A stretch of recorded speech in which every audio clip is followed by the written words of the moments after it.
Hello. എന്തേ? എടാ കേക്കില്ല ഞാൻ വള്ളത്തിലാണ് ഇവിടെ ഒന്നും കേക്കില്ല. ഞാൻ മേലെ കയറിട്ട് വിളിക്കട്ടോ. മനസ്സങ്ങൾ കുട്ടികളെ മാതിരി കളിച്ചു കൊടുക്കുക. അങ്ങോട്ട് കേറി മോൾക്ക്. ഞാൻ വള്ളത്തൂർ വലിച്ചു പോകാൻ നിൽക്കണ്ട.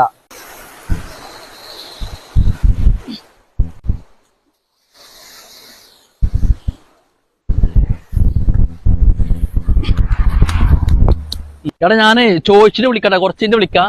ഞാൻ കട്ട് ചെയ്തിട്ട് വിളിക്കാം, ചോദിച്ചിട്ട് വിളിക്കട്ടോ. ഓക്കെ കൂട്ടണം ഇങ്ങോട്ട് വരും. പിന്നെ എന്റെ ചെറുക്കിന് വല്ലാത്തൊരു സംശയമുണ്ട്. പിന്നെ ഈ ഉപന്യാസത്തിൽ എന്തോ സ്കൂളിൽ എഴുതാൻ അത്ര പണ്ടാറ്.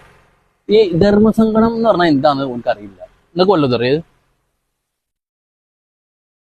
എനിക്ക് അത്ര വലിയൊരു പിടുത്തം പോരാ. ഇപ്പൊ ആരോടെ നമുക്ക് ചോദിച്ചു നോക്കാം. നമുക്കൊരു കാര്യം യൂസുഫ് അലിയോട് ചോദിച്ചു നോക്കുക. ആയിക്കോട്ടെ. അല്ല യൂസുഫ് അലി, ഈ ധർമ്മസങ്കടം എന്ന് പറഞ്ഞാൽ എന്താണ്? അതിന്റെ അർത്ഥം എനിക്ക് അറിയോ?